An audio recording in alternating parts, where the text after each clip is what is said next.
Hello, welcome to Port Misery, a GH podcast where we try to figure out why everyone in Port Charles is so miserable this week. It's Tara, y'all. It was a short week. Happy New Year. We're finally in 2026.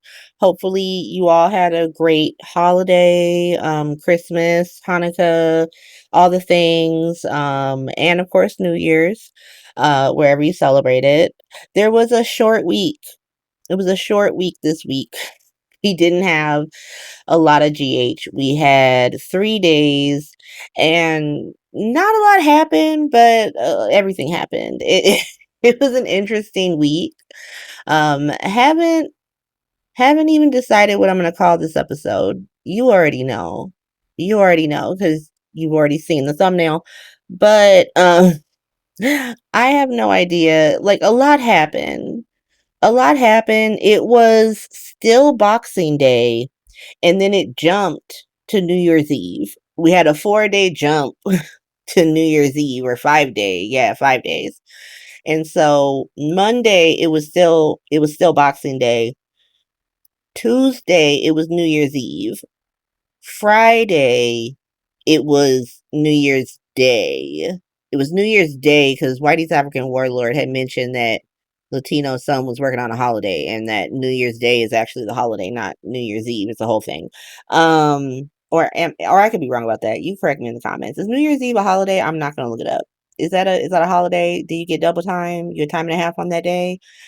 I don't know. I used to manage a coffee shop, so I'm very familiar with holiday pay. They used to never want me to work on holidays. They were like, under no circumstances should a manager work on a holiday. Get the fuck out of here. And so, I don't know why I'm talking about that. I don't know what I'm talking about. I don't know why I'm talking about that. My bad. Let's just get to the show. Let's talk about what happened this week.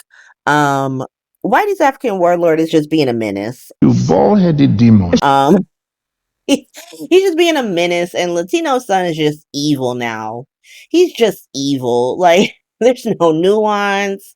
There's no like, oh, I feel so bad about lying to my man. He's just lying to his man and being evil. And it's just, Whitey's African Warlord is pretty much like threatening Drew, like, whatever the hell's going on. Because last week, Alexis, who is cooked as an attorney, right? Cooked, she let it be known that he's out here blackmailing everybody. And so now everybody don't know if he's going to get charges. It's like, is Drew about to catch a case? Is Drew going to catch a case? We don't know. But Whitey's African Warlord is essentially like, if your wife goes to jail, I'm done with you. I'm done with you. And we all know what it means when Whitey's African Warlord is done with someone, right? It's not one of those like 2 weeks notice and a severance package. Like your severance package is like a bullet. And so good luck, Drew. Good luck. I'm sure Drew will be fine, to be honest. Like if the 2 bullets someone put in his back didn't take him out, I mean, he got some plot armor protecting him right now. Uh Also, I cannot believe we still don't know who shot this man. We still don't know who shot him. He still got a cane and everything. And we still don't know who shot him. Um, but like I said, Latino son is just out here, right? He's out here lying to his man. Willow showed up to be Drew's wife after dropping off Scout at Alexis. And he's like, you should be nice to Willow. You should let bygones be bygones. Lucas said absolutely not. I don't want peace. I want problems always. Absolutely not. I would not be doing that. And immediately gets into a fight with Willow and calls her a terrible mother. He's just like, you a bad mother. A good mother, at this point, girl, your life's such a mess. You're a mess. You should just walk away from them kids. And he kind of compares his situation about finding out that he inadvertently had Michael's son and like giving him back to like Willow just giving up her kids and being like, yeah, I guess they're bad. Like, it's not the same situation, to be not to defend Willow or give her nothing, but like Lucas. You had a loose baby. Like, this was not your baby. Your baby, unfortunately, passed away, and this was Michael's baby, and it was given to you by a psychopath. And so it's not the same as like her and her shitty, horrendous choices. But like, I get it, it's not the same. That's what I'll say. It's not the same. But Drew comes in and he breaks it up, and Lucas bounces, and Willow decides she wants to leave, which means that, if she goes home, that means that Scout's done. So she was not even trying to rally for this little girl at all. Not at all. Not for a second. She said, I'm uncomfortable, and so that little girl's time with her family is done. First of all, you know what? Let's go over to Alexis's house. Let's go to Alexis's house. So Alexis is there with Scout and her daughters and Cody randomly, because Cody came to be with Molly. And Danny shows up. Danny did not know that Scout was going to be there. He just went to see his grandmother. And, Scout's so excited to see him. He's excited to see her. They're like, can we be together? And Alexis is like immediate. She gives them time to go make a snow person, and then immediately kicks his ass out of Christmas. Like, sorry, Danny, you gotta go. Here is my problem with this, right? Story wise, I understand why she had to do that. I get it. I don't agree with it, but I understand it. However, you all made me sit through years of grandparents' rights stories with Carly and Nina. These hoes were bringing up grandparents' rights up until last year when Michael showed back up. And now grandparents' rights don't matter? Now grandparents' rights aren't a thing? Now all Michael and Willow had to do was get a goddamn restraining order against these grandparents, and then poof, grandparents' rights disappear? What is happening? Alexis is an actual attorney, and she's not utilizing these grandparents' rights? I thought they were going to have Alexis utilize the grandparents' rights when Sam died. Both Drew and Jason and Dante. Like, fuck y'all. I'm taking these kids. And she didn't. And now she got a legitimate right to go after Drew because he ain't shit. And now this is the time. If I was Alexis, I would quit immediately. Quit Willow's team immediately and file for protective custody of my granddaughter because he out here blackmailing people. He out here blackmailing people. I can't have my granddaughter against that. But that's what I'm saying. Like, why? Why did any of that previous shit need to happen if we're not establishing that in New York State grandparents' rights is a thing, and that Alexis is Scout's grandmother, and that she should be allowed to like snatch this little girl or at least go to trial over it? But instead, I gotta see her do this whack ass stuff. I gotta see her kick her grandson out of Christmas. And it was heartbreaking because they were both so sad. It was so sad. And so Danny leaves, and Cody takes him home and like teaches him how to con. And I don't know how I feel about that. To be honest, I don't know how I feel about it. Just because, he's the son of Sam McCall. Like, why does he need to learn how to con people from Cody Bill? But then I'm like, y'all kill Sam. And so someone got to teach him how to con. Like, Jason's not a con. He's an enforcer. He's teach him how to ride a bike and shoot a gun, but he can't teach him how to con. And then I'm like, bring Sam back. Bring Sam back so she can teach her son how to con correctly. I don't need Cody Bill's whack ass teaching him how to con. But thank you, Cody. Thank you for trying to look out. I'm gonna say he was looking out. He was looking out. I just felt weird about it because I'm like, we have one of the greatest cons in GH history as his legitimate mother, and now she ain't here to teach him how to con. You gotta learn from the stable hand. Okay, moving on. Moving on. And so let's go to Tracy and Michael. So Tracy and Michael are talking about how Christmas went really well and how they were so happy that Gio was out here playing this expensive ass violin for them. But she worried because she don't want to pressure him into playing the violin. She knows it's hard for him. Michael's like, I don't think he felt pressured. Maybe he did in the beginning, right? It was a little pressure because, Leo was going hard. Leo was like, play it. We all sad, sir. And then Wiley started hyping him up. Like, yeah, sir, we're sad. Grandma's dead. Grandma's dead. And you gotta play this violin. But Michael was like, but once he got playing, He was in it. He loved it. It was beautiful. And so before they even have time to ruminate on that, here comes random sex worker. Ding dong. Like, here comes random sex worker. I'm going to start calling her Jacinda because you know what? Tracy makes a really good point about this random sex worker. We're doing too much with her at this point.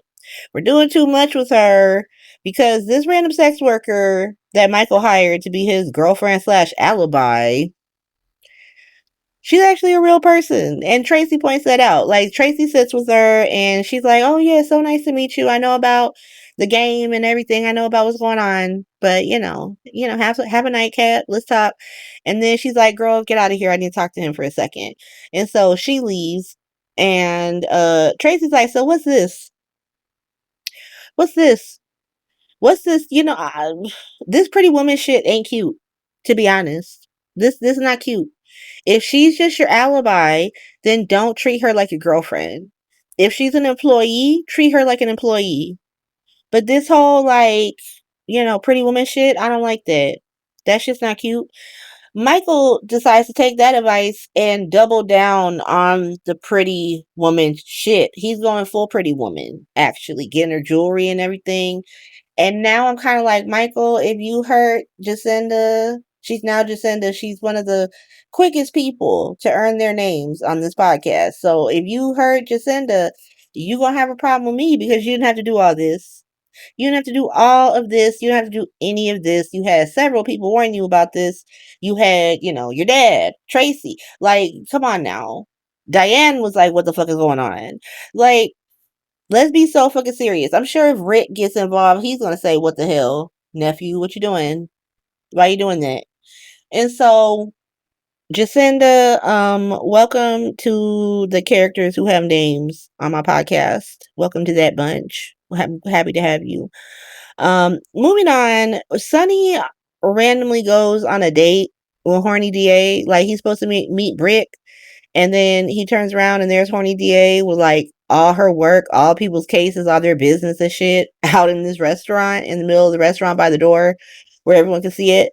Everyone can see about your DUI and all that stuff. Okay, girl. Great queen. But Sunny's like, oh, good to see you. Goes to leave. She's like, sit down. Sit down. Because, they're doing this whack thing where they're trying to honeypot each other. And I don't really want to see it. I'm not going to lie. This is not cute to me. Like, girl, what are you doing? Sunny, what are you doing? But they're like talking about, Portia getting embarrassed on the stand and, giving each other googly eyes and stuff. It's Sunny and a DA. It's a tale as old as time. Sunny trying to woo law enforcement, per usual. Trying to woo officers of the court, per usual. That's how we got Christina, right? Moving on. And so next we got Kevin. So Kevin gets invited to go work in Dublin, but he doesn't want to go because his wife is being threatened by a white East African warlord. And Laura's like, I don't know. I don't know. Like, maybe you should consider it because you came at him real hot last week. You came at him real hot last week and he flat out threatened you. And he's been murdering people left and right, to be honest. And so, maybe just like think about it. They're giving you time to think about it. Maybe you just think about it. And then at that point, Jordan shows up because Jordan had been at the Boxing Day party with Whitey's African warlord and she didn't get no tea. And it's very funny because he's murdering everybody. He's murdering everybody. He's murdered several people in town. He's blackmailing Laura, blackmailing Sonny. But she can't find nothing on him but like romance shenanigans. Like the only thing she could find out about him is, that he's in a love triangle with Ava Jerome and Lucy. Love Island shenanigans. That's all she found out. Okay, Jordan, thank you for that. And like we had to pretend like maybe and they're gonna do something with it, right? They're gonna do something where like either Lucy, Ava, or a combination of the two come together to help take down Whitey's African warlord. This is so dumb. This is so dumb. He murdered a judge and a professor. He blew up Charlie's. That set is gone, like never to be seen again. He blew up another building. He ran Sasha out of town. Like, he put Maxie in a fucking coma. And she can't find out nothing except he playing this game with Ava and fucking Lucy. Why y'all write Jordan like this loser? It's this real crazy to me. Why you write her like a loser? Like she been working for this man for like a year, and that's all she found out. And he did all that other stuff. He been doing all this other stuff. He blackmailing Drew. He blackmailing Drew.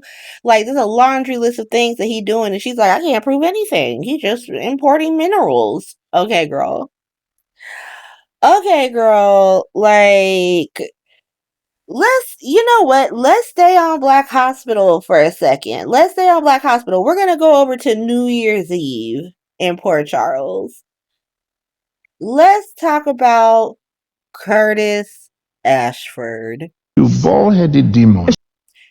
Yes, let's talk about Curtis. This character is insufferable. They are insufferable. And I want to like them. I want to like Curtis, and they have Curtis do likable things. I can admit that every time Curtis stepped to Drew in 2025, I loved it. I was like, yes, read this man down. But I'm also very conscious of the ways in which he is the cause of all of the issues in Black Hospital, and the show just refuses to fucking acknowledge. The show refuses to acknowledge it. They want Curtis to be this perfect character. And I feel like it's this like they wanted him to be anti-Sean. And I don't know, like I know some of y'all may be newer viewers, like maybe in the last like few years or so. Maybe you saw Sean a little bit when he came back the last time. But if you weren't watching like in like 2012, like I was gonna say like 11 to 12, like that, you know, he comes in right as Steve Burton's on his way out. They introduce Sean, and then he is this really complicated character who was in the military. He has PTSD. He was dishonorably discharged for like killing his friend. That eventually leads into the entire Ashford storyline, the entire Ashford family, because the friend that he killed is Tommy Ashford, Curtis's brother, and he essentially had to kill him because the guy was going crazy. And the reason he was going crazy is because he had just found out that his wife Jordan had an affair with Sean, and that there was a good chance that her son was his. And so Sean ends up killing him. He doesn't really say what happened, which leads to his dishonorable discharge. Comes to Port Charles. He's first just like living a normal life, but he eventually gets in with Sonny because he's got a certain type of skill that Sonny needs because Jason has gone missing and he's not on the show anymore. And so now he's in the mob, but then Jordan's son TJ comes, and it takes a long time for us to find out that Sean is his father. Eventually, Jordan comes, and she has this really complicated story where she comes on as a drug dealer, and her son thinks that she's this terrible person, and then you find out that she's actually a DEA agent. And she teams up with Anna. She eventually becomes police commissioner. Sean ends up going to jail for Sonny, and Curtis comes to town, and he has big beef with Jordan because of what happened with Sean, Tommy, and her. And he ends up being the person who spills the beans to TJ that Sean is actually his father and not Tommy. It's a whole big thing. But even throughout that, like when Curtis first comes on the show, he still has more nuance, right? He was a former addict, like he was Jordan's partner when she was in the DEA, and he had succumbed to a cocaine addiction.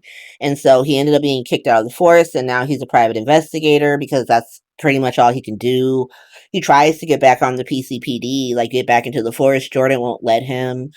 Um, they put him with Valerie. I don't know if you guys remember that. They put him with Valerie for a second. And then they put Jordan with Andre Maddox, even though he secretly wants to be with Anna. It's a whole thing. And then they eventually put Jordan and Curtis together after he spent like 2 seasons judging her for like cheating on his brother, right? And so they already have this sort of foundation of like him needing to forgive her and then get over something before they get together. But then the thing that she did prior always becomes the thing he goes back to when he needs to call her an ain't shit bitch. And so they like get together and they eventually get married. Something happens where I think it was like the twins storyline where they were like like the Cassadines were snatching twins and trying to like reverse their brains and shit, make them think they were other people, or their twin and stuff like that. It was very weird where like whatever they did to them would make one of them go blind, and so Drew went blind and he ended up like hitting Jordan with a car, and he damaged both of her kidneys. They had to steal a kidney from Ryan Chamberlain. It was a whole thing. But like they get through this big traumatic thing, and then Cyrus Renault shows up. Cyrus Renault shows up, and we learn that that was the big case that Jordan was doing before she came to Port Charles, and that he knows that not only does he know she's a cop, that she pretended to work for him to get information on him, flipped on him, but also like planted evidence. She planted evidence to put him in jail because she couldn't prove it, proving that Jordan's just never had it as an investigator, to be honest. Like, she was, not being able to prove that a whole ass criminal was a criminal back then. Had to plant evidence. But he had that tea on her that she had planted the evidence that he could destroy her, and he was threatening TJ. And so she starts like doing dirty cop shit for him. When Curtis finds out about this, he flips the fuck out on her, acts like he could never trust her, like she's exactly what she was before they made up. Like, this goes right back to Tommy, takes it right back to Tommy. Like, this is the kind of shit you did to my brother, you're just a liar, all these things. And then Portia comes to town. And then Portia comes to town. And now this could have been the time to reset Curtis, because they actually did try to put some distance between Jordan and Curtis and Portia and Curtis. So there's a whole story where Stella is like, "Oh, Portia, you need to back off because Curtis just got out of this relationship and he's so sensitive," right? Well, no, why would we do that? Why would we go reset characters and like think about them in a nuanced way when we could just make Curtis perfect and make his new gal an even more flawed version of Jordan Ashford? Because that's all Portia Robinson truly is, if we're real with it. If we look at the storyline that she was given in regards to Curtis versus the storyline. So I told you what happened with Jordan. Portia comes in, and we learn that they know each other because they were having an affair when she was married to Marcus Taggart. But of course, Curtis didn't know about this affair because that would make him culpable in it and make him an interesting character with flaws, and we can't do that. And so he had no idea that she was married. They actually give Portia a really thoughtful response that, like, Taggart was so hyper focused on his career, he would abandon her for long stretches of time because of his career, and she was just very lonely. And, she has a very high stress job as a doctor, and Curtis was there for her, and she didn't know how to tell him. Like, they kind of give her these layers. None of it matters. None of it matters because they kind of just have Curtis declare that he is the wronged party and that she is this terrible lying ass bitch, right? And now this is something he has to get over, right? Now this is something he got to get over. Now, at this point, Portia was brought on as Trina's mom. That was kind of the number one thing she was brought on as, not Curtis's long lost ex, but as Trina's mom, which leads to who's Trina's father. And now we've been introduced that, like, the show introduces that Marcus Taggart is her father, even though she does not have Taggart as a last name, make it make sense. But I digress. But they have Taggart as her dad, but they've introduced this cheating plot between Curtis and Portia. And of course, it fits with the timeline of Trina's birth. And so eventually we find out that Trina is Curtis's, that Portia just never got a DNA test. And then when she does get a DNA test, she finds out that it's Curtis's. And he finds out at the wedding, immediately goes to Jordan. This was the beginning of the like crumbling of Black Hospital. Because why would he go to her? And she was in that the entire time. Like, she knew that Curtis was Trina's father before Curtis. And it was this whole thing about, like, do I tell him because I'm still in love with him and yada, yada, yada. Right? And so they have Curtis go to Jordan. He kisses her, but then he goes back to Portia. They make up. He gets over it, right? Then he gets shot. So he gets shot. He ends up paralyzed. He has to nurse her. She has to nurse him back to health. So it's almost the reverse of Jordan getting hit by that car, right? So with Jordan and Curtis, she was the one that needed to be nursed back to health. We had to get her a whole like stolen kidney and shit. With Portia and Curtis, he gets shot, and now we got to find these like special surgeons that can cure paralysis, right? But they get through that. We get through that, and then the Heather stuff happens, and Portia switches the test. Once more, Portia told him about that. She didn't tell him about being blackmailed, and the only reason he found out was because he decided to start a war with Drew Kane. And I can't illustrate enough that this did not start because Portia did what she did to Heather.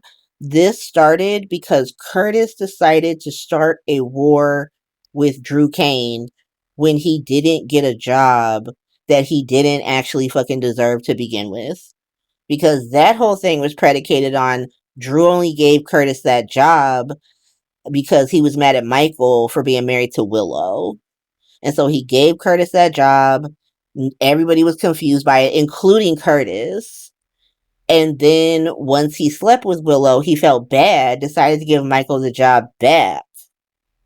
And then Michael told Curtis that he's not going to give you this job that he had now like built his whole personality around for reasons. And now Curtis is betraying Drew and becoming besties with Michael.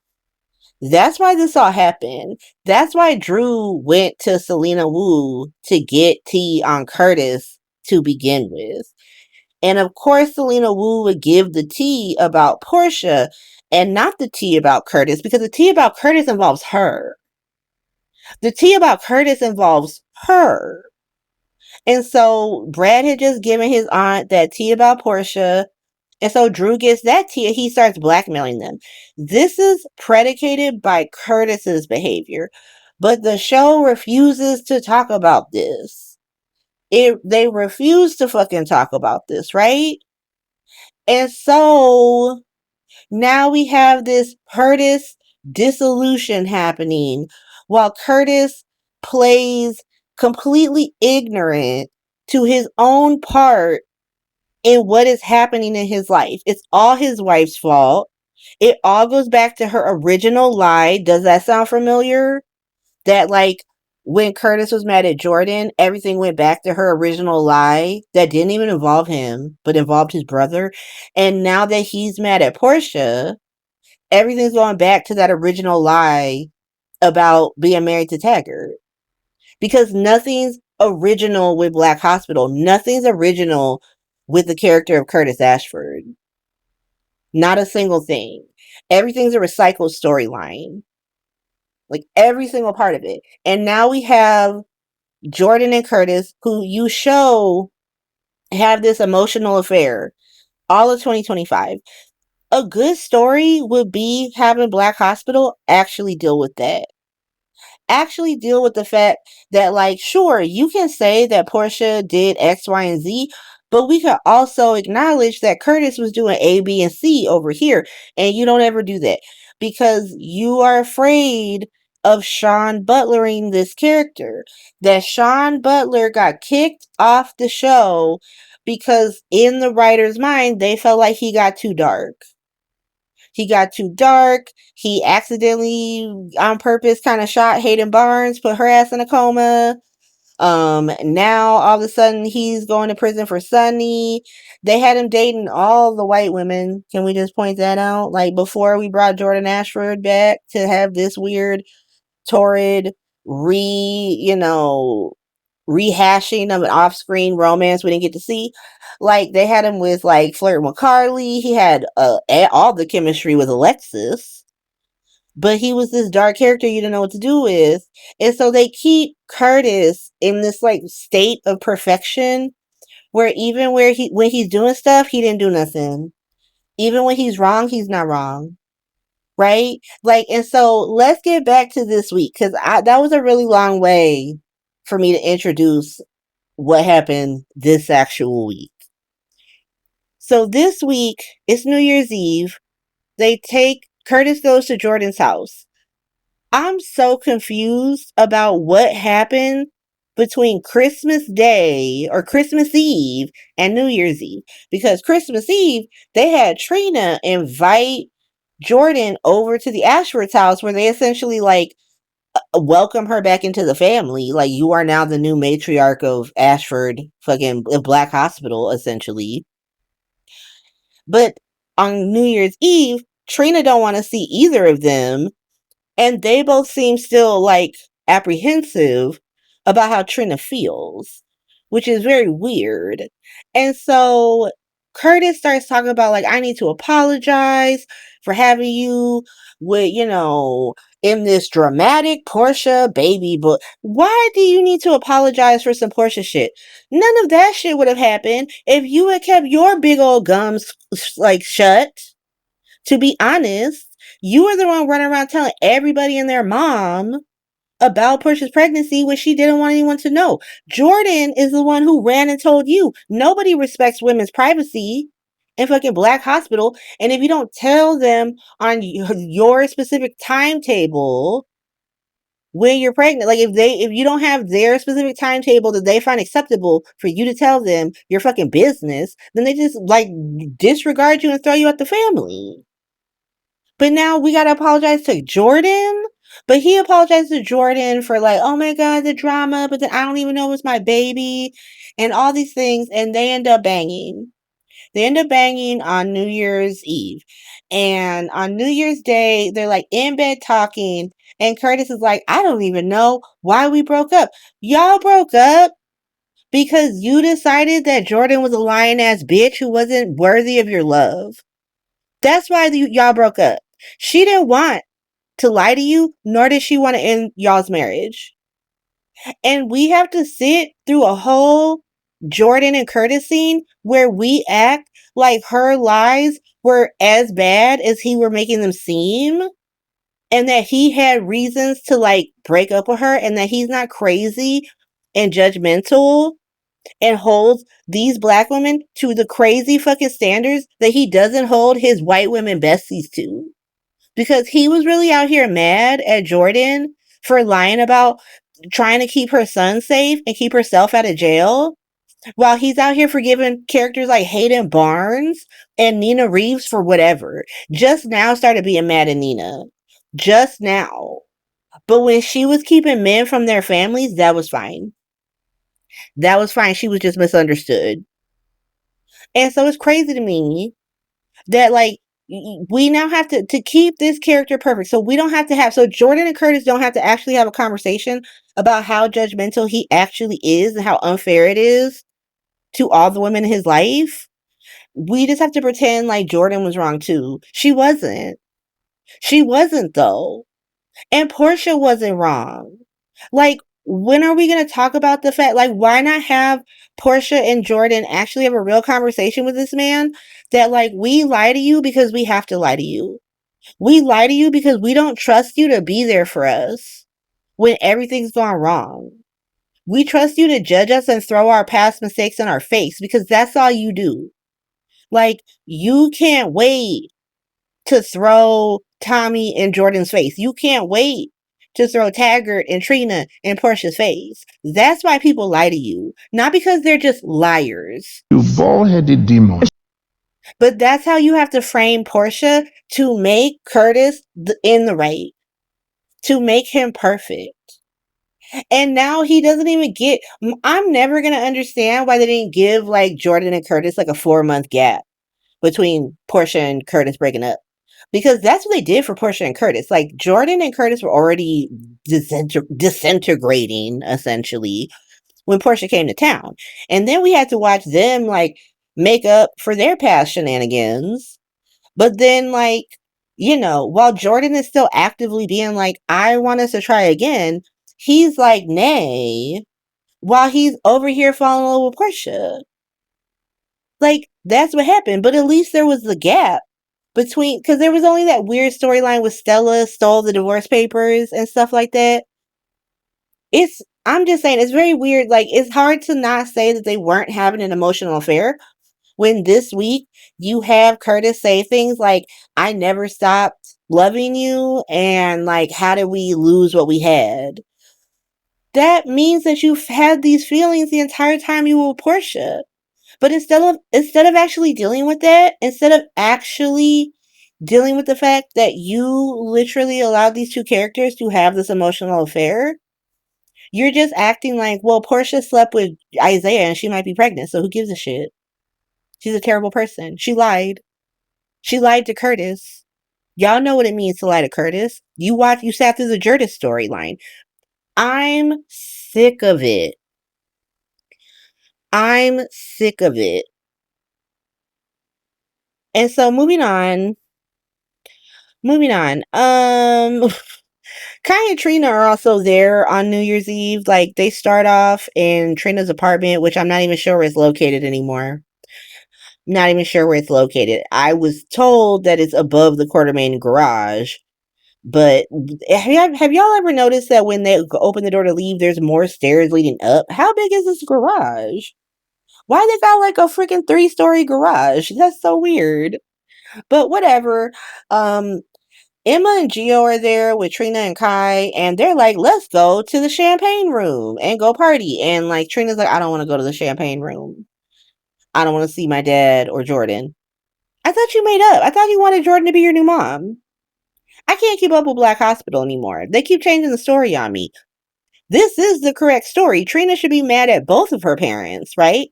Like, my whole point was never even that Trina shouldn't be mad at her mom. She's allowed to have feelings. I don't think her mom needs to tell her every part, like, you know, minute detail of her life.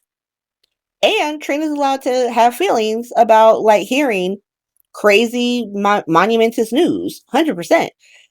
But then you had the Ash for Christmas, where Trina invited Jordan over and said, you know, my bad for being upset about your emotional affair with my dad. Would you like to be my new mom? And so why'd you film that scene?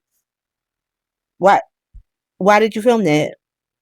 And so just the questions I had. But Gio and Emma end up leaving for reasons I'll get into in a second. And then, you know, they don't even try with Trina. They don't even try. They were like, they had Kai be like, what are you excited for next year? And they just had her say art. Art. What does that mean? That's such a broad category at this point. Like, because you don't invest in her. You don't care. What does art mean to her? Like, you could have given her some names to drop, or, oh, I want to see this exhibit. I want to go to this museum. They just had her say some like random stuff like, I want to get an MFA. Let me be so real with y'all. There's a difference between art history and art. Some colleges have their art history programs subsumed in their art departments, but there is a difference between getting an art master's or PhD. I don't even think they give PhDs in art. It's really an MFA, which stands for a Master's of Fine Arts, versus an art historian degree, which is a MA, which is a Master's of Arts. These are different degrees. GH. Trina's not an artist. An MFA is something that Jake would get because he's an actual artist. And so he would want to be qualified to teach an art class and like how to paint or how to do things. Where Trina is a sort of scholar of art. She wants to be able to discuss these paintings and what they mean and what inspired them and the history of them. This is not an MFA degree. This is an MA. And it's a PhD. You definitely need a PhD to do art history. They are very persnickety in that department. And so this is what I mean. Like, you don't even have her talking about what art she wants to do. I'm gonna be real clear with you. Like, Ava, I kind of get because she's a gallery owner as opposed to like a professor. If you are getting a PhD, you're not gonna just get a PhD in art history. It will just say art history. So, like, when I get my PhD, it'll just say history on it. And I specialize specifically in US history. And to take it down even more minute, I study African American history, African American cultural history. Specifically, I'm writing about comedians. It's specific, right? And so, like, why not have her be like, I like black art? I like black art. I want to, like, champion black art, have her name drop a bunch of black artists. They exist, but they don't invest in her character. Her character is reduced down to, being sad about her parents and having her boyfriend like uplift her. Like, girl, you got this. You got this, Trina. Don't be sad. I'm sick of it. I'm sick of it. And I blame Curtis. I blame Curtis because, like, having Trina do things would mean having Curtis have an opinion about them. And what happens if he doesn't agree with Trina's choices? Well, then what happened to Jordan is going to happen. That's what's going to happen. And so they can't have Trina do anything because then they risk Curtis being an unlikable character. Because I remember they conveniently had Curtis have absolutely no opinion about Sprina and had Portia have all the opinion about Sprina, and then everyone started to hate her. And once they saw that, they were like, we're going to have Curtis be cool on it. Curtis has no opinion. He's totally fine with his teenage daughter getting kidnapped on the Haunted Star and being taken through the Erie Canal for this Eurotrash pranks. No opinion. And so learn from that, like, oh, if you break up Portia and Curtis, you might actually have to give Curtis an opinion about Trina's life. And so we just won't give her a life. Her life is worrying about her dad's life. That's her life. And so that's this is the second week in a row that I'm complaining about Black Hospital, but it deserves it because I'm sick of it. Like, this is actually crazy like in the in the service of trying to make Curtis perfect, they made him insufferable. And every character that orbits him is suffering because of it. That's my final thought on this. Let's move on. Let's move on to a couple that I also don't like. Jabrit. Is Brit and Jason. Brit and Jason. What can we say about Brit and Jason? What I have realized is that Jabrit is just not for me. The Jabrit storyline is not for me, and it's fine if it's for you. I'm not trying to say that you are wrong for liking it. I'm saying that I don't like it for various reasons. It does give, young father with his, wayward 42-year-old daughter. It's just such a weird thing. So she comes to the mansion. She's just allowed in this mansion. Everybody's allowed in Tracy's house. It's fucking crazy to me. But she comes to the mansion. She's like, it's my birthday. It's the day I faked my death.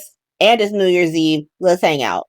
Jason's like, girl, what the hell is going on with you? Like, no, I'm not going to hang out with you. Tell me what's happening. You getting blackmailed with some medicine? You in danger all the time? What's going on? Britt is like, well, if you don't want to party, he's like, listen, calm down. I'm just trying to help you. And he's like, or no, she's like, I can't, you helping me is a full-time job. It's got overtime. It's got all this. He's looking at her like, bitch, I'm in mob hospital. That sounds like Carson. I'm very used to this life. What are you talking about? They are a 24/7 job. And right now they're both being real quiet. And so I got time for you. So what's going on?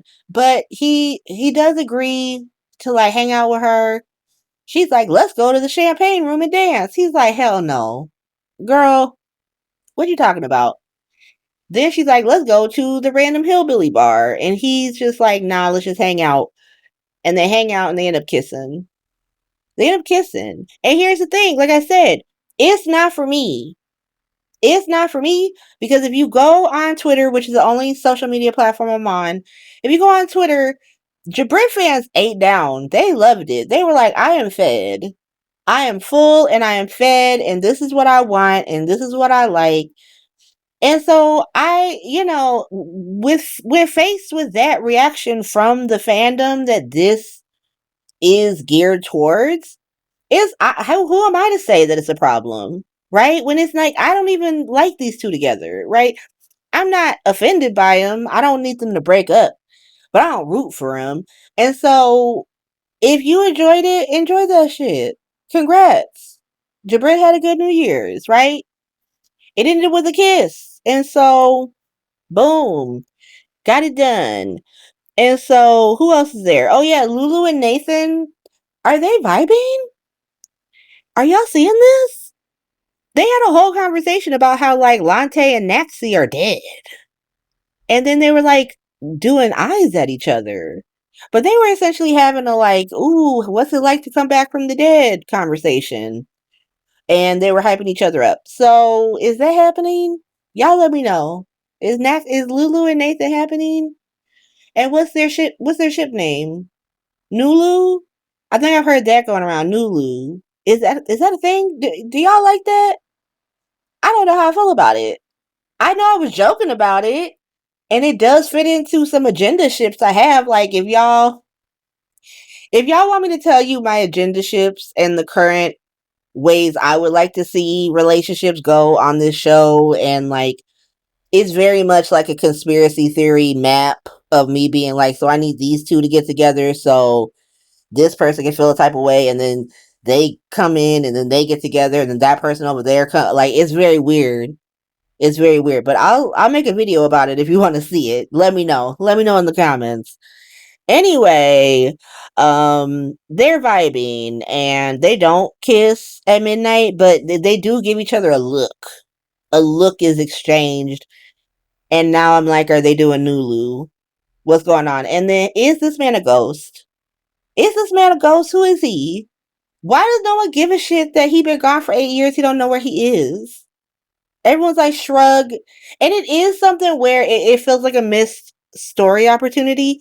That like Lulu is the reason why he got killed in the first place. So like one of the reasons why she could potentially not care is because it just absolves her of that. Like it turns out he didn't die, and I'm not the cause of like my friend losing the love of her life. Like great, so I don't fucking care where he's been. I'm glad he's back. But they don't bring it up. They don't bring it up. Another missed story opportunity because there is a point in the Boxing Day episode where Scout and Alexis are talking, and she talks about how Danny's the only person who understands what it's like to not have their mom. And instead of having Alexis sort of relate to this as a grandmother, they really should have had her relate to it because she lost her mom at a very young age and in turn was separated from her sister.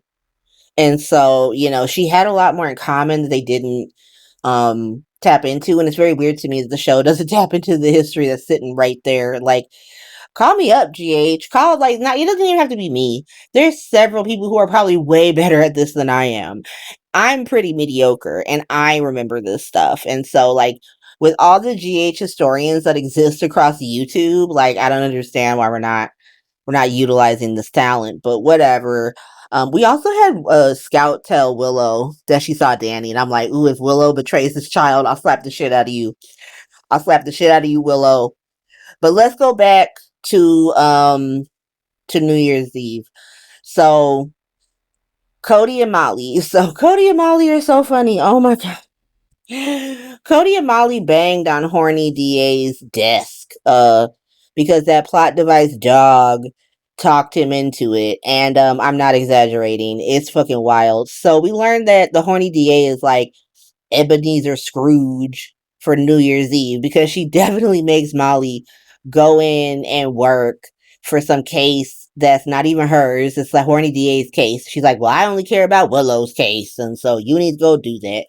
And so Molly got to cancel her date with Cody. Cody has a full-on conversation with his dog where he's like, what am I going to do? She got to work. And then the dog keep barking back at him. And then he's like, you right. I'm going to go see her. And so Cody goes to see Molly, helps her with her case, and then they bang in Horny DA's office. It's super funny. He does. I love how he treats his dog like it's a child. Like he treats the dog like it's his 7-year-old child that he got to take care of. He gets Emma and Gio to come from Trina's apartment, which I assume is no longer on the Quartermain grounds, because why couldn't they all just come together? Like, we'll all go watch this dog, or you bring the dog to the house. Like, just bring the dog to Trina's house. What's the problem? But they go to watch the dog because the dogs don't get scared with the fireworks. They don't even take care of the dog during the fireworks. They go to make out. They go outside and make out during the fireworks. They just leave the dog and the horses to their own devices. But they do have a very cute conversation about how he feels about music because, he had been sort of strong-armed by his uncle into playing on Boxing Day. And, she's very cute where she's like, even if you don't play music again, you're still going to be a good person. And then they go make out and leave that dog by itself to be scared by the fireworks, just completely negating why they're even there. And so that was them. Anyone else do something on Carly and Valentine, Carvel. Why do I like Carvel? I'm I see. I have a vision. I have plots. I have agendas for Carvel, and so if y'all want to hear them, I'll talk about them on a different episode, perhaps. But I love the Carvel friendship. I love that one, he keeps just being like, "So you still in love with Pikeman? Is that what's happening? You love him still? Is that what's going down?" And she got to be like, "No, no, I just fuck him. I just gotta deal with his ass, like you said." And then they have a conversation about how, like, she knows that he loves Charlotte, but that he also has to respect that she's better off with Lulu because he's a mess. And he's like, I love that you're like one of the only people who talks to me like I'm an actual parent. And she's like, instead of what? Like a criminal? And he's just like, yeah, pretty much. And she's like, bet. I hang out with criminals all the time. I'm in mob hospital. What are you talking about? Like, I'm in mob hospital right fucking now. So yeah, I know that criminals can be good parents, obviously, or you know, does she know that? If we go through Carson's story, does she know that? But she knows that. She knows Sonny loves his kids. But she kind of gives him that, like, bruh, of course I get you. Like, if I didn't get you, I wouldn't get Sonny and Jason. But they were kind of vibing. I don't see, like, oh, this is where this is going just yet. I'm just saying I like it. I was entertained by it. I'm like, okay, give me more Carvel. I like the Carvel friendship. They're buds, y'all. Buds. Moving on, let's go to New Year's Day. So we got Christina and Alexis fighting about Alexis going after Michael. Now, here's the thing. Once more, it's this whole conversation where Alexis act like she don't have any other recourse but to do this, but we all had to sit through 2-3 years of grandparents' rights bullshit. So you do have other things you could do. You don't need to be doing this, right? At the same time, you got horny DA talking to Dante because, like, Suzanne, the little secretary for Alexis, she brings the new witness list. Michael and Tracy are back on it. And so horny DA is like, bet. Okay. And she kind of got to hype up Dante, like, listen, you a good cop, you a good man. And Alexis is a dummy and she cooked. Which means that Alexis is about to do some real damage next week. Alexis is about to come back with a vengeance. I don't know what she about to do, but she about to make Michael look guilty as fuck. And so hopefully we find out who actually did it. Because we know that Michael saw who did it. We just don't know who the fuck it is. And I'm really hoping that it's Willow. I'm really hoping that it's Willow. Because if it's not Willow, then what the fuck are we doing here? And I just refuse to believe that Scout will put two on her daddy's back like that. Even Rachel on Days was like, didn't mean to shoot EJ. Like they really got Scout being a thug. And so, I mean, maybe that's gangster. Like maybe that's what it is. Like, no, it's got to be Willow. No, it's got to be Willow. I'm sorry, y'all. And so, what else do we have? Oh yeah, Michael and Sonny are talking about that because they are kind of going out their way now to make Michael look guilty again. Because Sonny is very funny because like Sonny and Carly and Jason raised Michael, and you know, Sonny was a fucking bitch back in the day. And he was ruthless as fuck, especially when it came to Michael, because he was going up against Quartermains. And so it's very funny to watch him see this side of Michael come out of him, like something that he specifically learned from Sonny at his feet, and watch him be kind of horrified by it. Because Michael going, he's not even going as hard as Sonny. Sonny was putting people on meat hooks and shit, dousing them in vodka and stuff. And so, like, what are we talking about? Like, he's just like, I'm gonna tell people she's an ain't shit bitch, and we all know that she is. So he's not even going that hard. But you know, Sonny's like, you can't, you know, go on the stand and be petty. And Michael's like, watch me. He literally pulls a watch this on his dad. And so that's happening with them. The final thing that's really happening is still Whitey's African warlord being a fucking menace. You bald-headed demon. Now he's threatening children. He's threatening children, and even his son is like, okay, you're doing too much. Like, listen, I don't care. I don't give a fuck about these kids, but don't threaten them to their face. Like, the fuck? And then, you know, he's like, it's a little threat. It's fine. It's a little threat. But they're at Kelly's, Bobby's. I don't know why I just called it Kelly's. They're at Bobby's. And they see Jordan and Curtis whack ass walk in. And they're talking about Whitey's African warlord is asking Latino son about the Willow case since he works at Alexis' law firm. Latino son tries to hype up Alexis, but I don't know. I don't know. And then Charlotte comes with Ace. Now Charlotte was at her grandmother's house, and Laura's freaking out because, you know, she being blackmailed by Whitey's African warlord. She convinces her grandmother to let her take Ace to the park. She's gonna take him to get a cookie at Bobby's when Whitey's African warlord busts out like, watch that kid or else, essentially. Just, and Charlotte is not no, you know, she's not new to this, she's true to this. So like immediately goes home, tells her grandmother.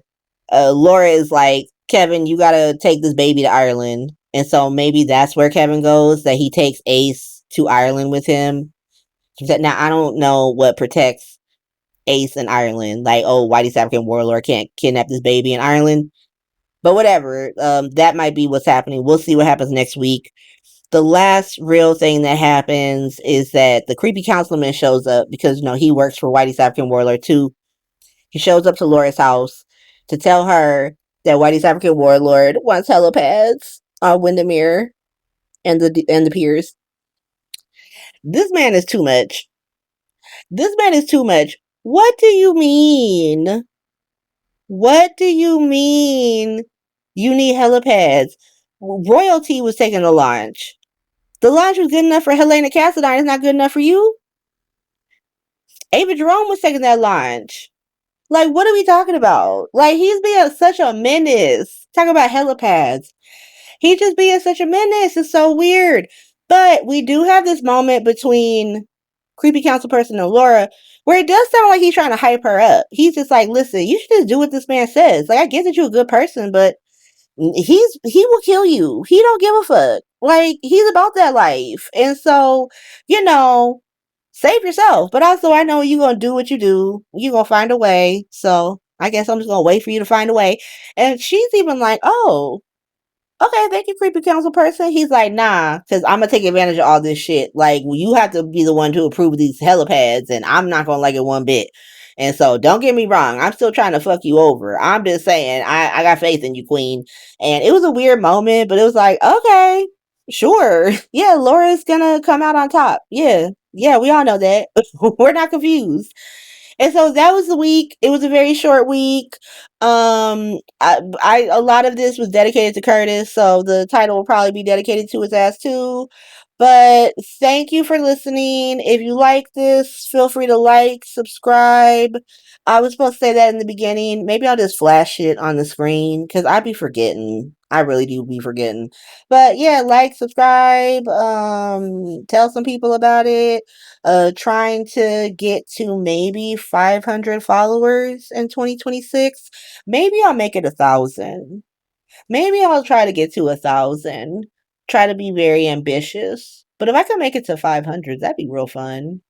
Also, like I said, in the comments, like I said, I get comments on Spotify, on YouTube. I don't think I get them from other places, but if there's a place to leave it, I'm sure my podcasting app will tell me about it.